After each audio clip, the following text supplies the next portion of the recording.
good, trying to good justify. mentality to have to, like, you're up there, you're going to say what you want to say. So. Yeah, that's good, man. You are very spontaneous, which is very good. Yeah. You are very spontaneous. Yeah. Yeah, you did a great job in that speech. Honestly, it's better than a lot of people that I see, because not only did you tell a story and you had a solid beginning, middle, and end, but you also acted it out so I can picture the entire thing, which is not a skill a lot of speakers have. So it's amazing to see you do that on your second speech. Yes. Yeah, so great job with that. The only thing, like Alex and I think some other people said, is vocal variety. I think when you get injured, is not the response you gave. Maybe not a shout, but do something like more exciting so that, you know, your voice matches what your body is doing. Also, crap, I forgot what it was. I had an important thing to say, but I completely forgot it. I might tell you later when I remember, but that's all right. So it's like the filler words you use, and then I really like the movements you use, like when you ducked. I feel like when you ducked and like the other part where you're holding on to the beam and your cup and you're like stepping down, I can really envision it. So if you use more of that.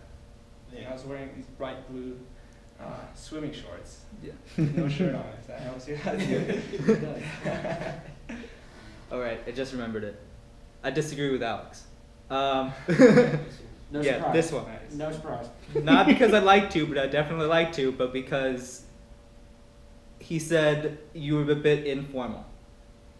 If you look around the room, people are in like casual pants, t-shirts, stuff like that. Scan your audience, make sure you understand your audience, and then give a speech tailored to them. The only person that's sort of formal is him, and I think that's the casualest clothes I've ever seen him in. So, It's my pajamas. yeah, just every single time you give a speech, like even this speech in particular, if we were in suits around dinner tables, just tailor it to the people that you're speaking to.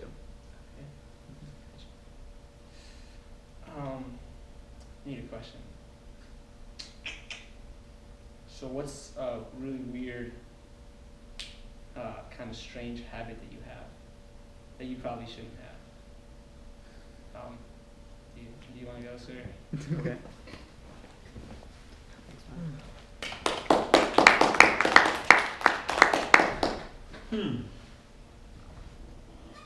So one of the weirdest habit that I have is like I forget a lot of things. I recently got a car and I use my phone all the time for navigation, and each time I get out of the car, I forget to get my phone off, and it remains in the car, and I have to, sometimes I would walk from the parking deck to Tate, and then I have to go back, realizing that somebody might steal my phone or break the windows of my car. So that's one thing that irritates me a lot. So what happened last Saturday, one of my friends pointed it out because they were getting pissed off. I was doing it over and over and over again. We were out on a weekend, and every time we'll go to a shopping center, I'll go inside and then say, oh man, let me come back. And I did it 3-4 times. They were like so pissed off at me that they were like, man, you are becoming so casual about these bad habits, you need to change. And I made a promise that day that I'm going to change myself. I consciously wrote it on my whiteboard that I will make every effort to remember that I don't do it, and then I did it again on Sunday morning. So while I was driving from my room to downtown on Sunday, I yelled at myself throughout. I literally abused myself for like those 10 minutes while I was driving. I was like so pissed off, trying hard. I made a promise last night that I'm not going to do it, and I did it the next morning. And everything fall in place. And I guess sometimes you have to, sometimes when you have these deeply rooted bad habits, you have to be a little bit informal with yourself and curse yourself, use curse words, and at least in my case it worked. So that's one of the weirdest habits I have, which I would like to change. Thank you.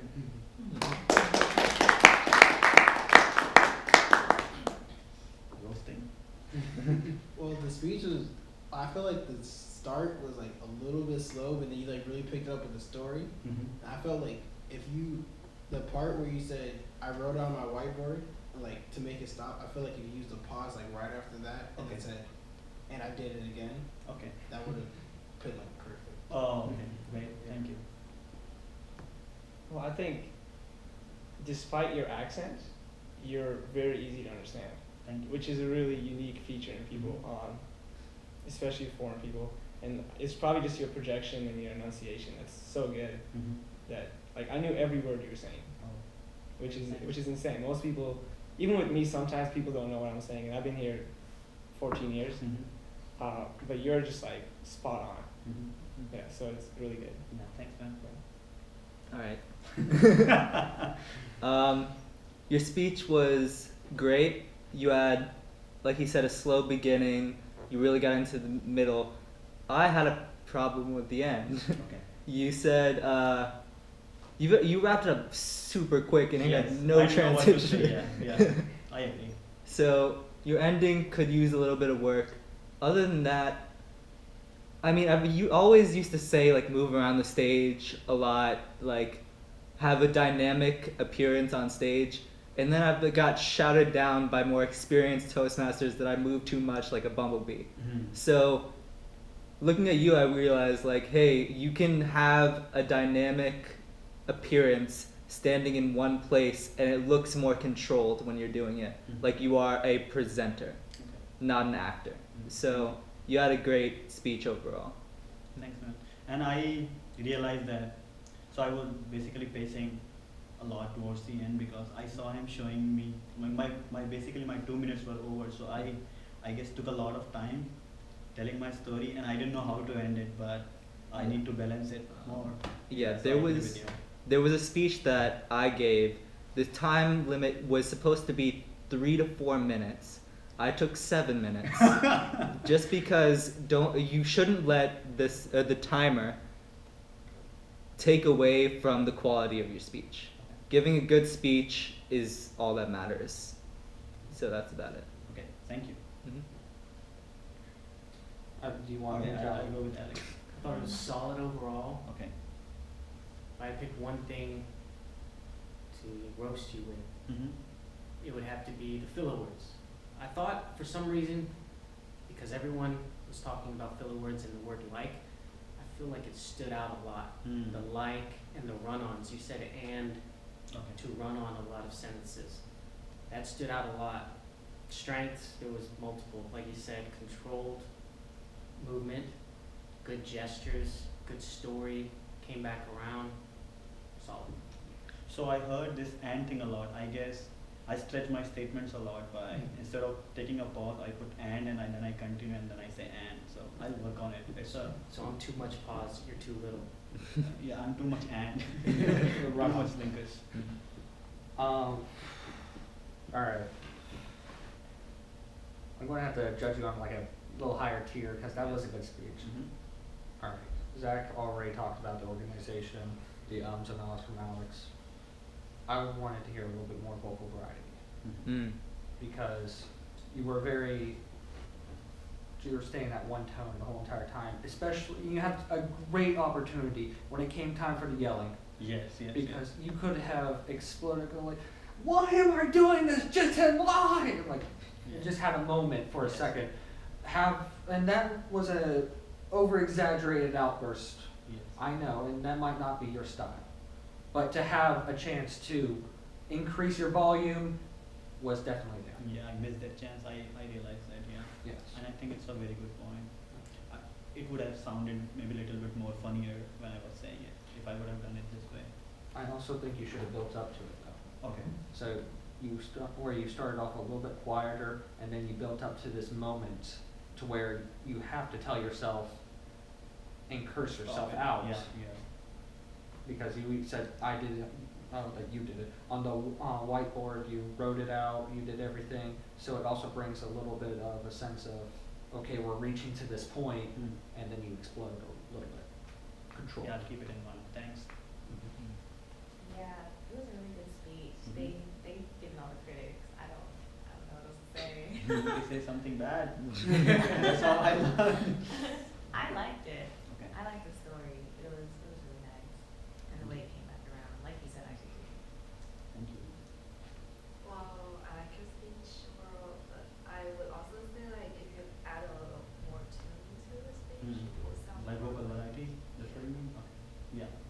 What do you guys mean by vocal variety?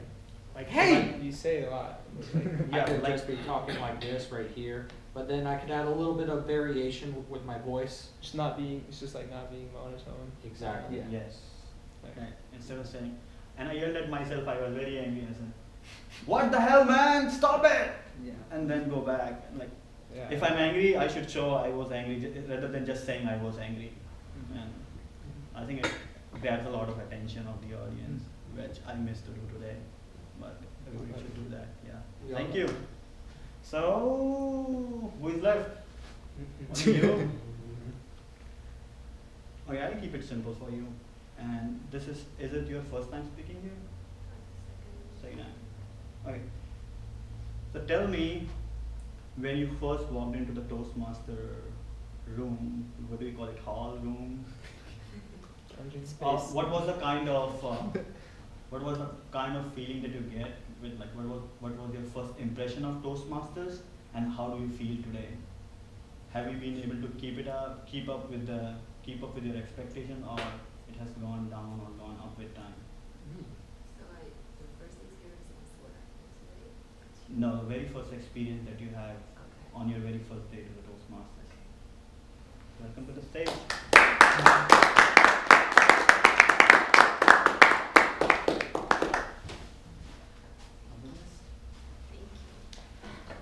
Well, I have to say my first experience for the Toastmaster is like I walking into this room and the boys are all dressing formally. So I think this is a serious event. Like people have to dress really dressed up for like speaking in the front. But well, this is my first experience, and then actually I was invited by Jessica. Maybe like Fox. most people know her. Like she's a very like I would say talkative sometimes. And so anyhow, like she just invited me to this place because she was having a speech that day, and I think that's the day I feel like, wow. So basically, you guys are practicing speaking, like giving public speech in this like organization, and you're also like having this leadership skill development that I feel it's a good chance for me to practice English and meet with new friends. Because you know, as a graduate student here, it's kind of you have a small circle of friends. You don't get to know people outside your department and that stuff. So that's I would say I kind of get this feeling of this is a good opportunity for me. And so, yeah, I think that's all for my like very nice experience in the U.S. and I'm looking forward to experience more and know more friends from this Toastmaster. And that's all. Thank you.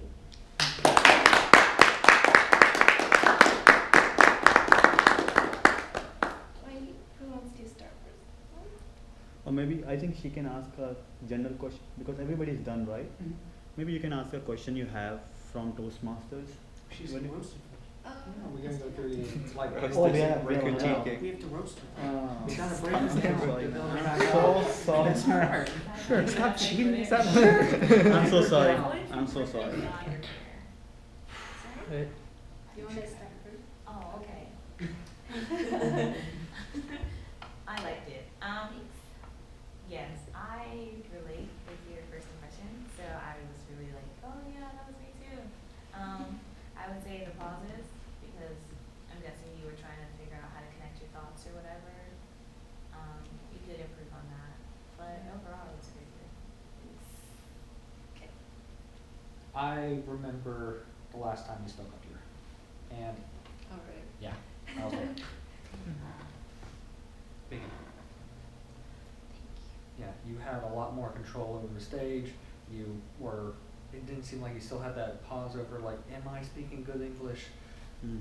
You didn't even question that or Yeah. come up with that. Said that, which is important that you don't say that, because we wouldn't know either way unless you said it. Of course, you know, there's the ahs.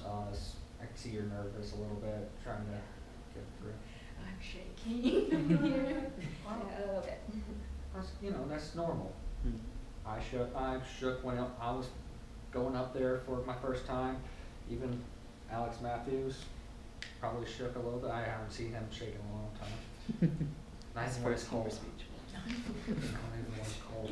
Probably because he dressed so nice. I don't know. Anyway, so the nerves go away with time and experience. And I think if you really wish to pursue this, that's going to become a lot. The nerves are going to fade away. You're going to be able to stand up there more confidently and improve like you did from the first time to now. If you ask me if my nerves have I gotten less nervous since the first time I gave a speech to now, I would say no. But what I do see on camera, if you watch these videos, you'll see, if you watch this, you didn't look nervous at all. Yeah. You looked confident. Oh, really? You stood in one spot. I didn't see much hand movement. It was perfect. You could have probably moved around more, but that's something totally different. Your thoughts, I thought they were well thought out. The only thing I want to point out is, you know how I love my pauses. I think you could have implemented more pauses, because sometimes you had run-on sentences and used filler words, and I felt you could have paused. You paused once for 2 or 3 seconds, Yeah. and I loved it. Thinking. Because I was like, okay, I caught up to her. Now she's gonna talk again. But that could be just my opinion. I have a slow brain. But you did a great job. Thanks. I think your speech kind of added value to my question because when I asked that question, I was really struggling to portray it nicely. But when you answered, I felt good about it because you answered it so well, and your speech had actually something for us to learn from, in the sense you talked about Toastmasters. So it was kind of feedback going on. I liked it. I liked the fact that you continued it for 2 minutes. Like everybody else said, I didn't see that you were nervous. Like you were saying before the table topic started, you were telling me that you get nervous talking on stage. I didn't see that. I could see like you were, maybe in your head you were nervous, but nobody sensed it, which is good. You can add vocal variety. It should not look like you're talking to, like you are chit-chatting to somebody. It's like when you're on stage,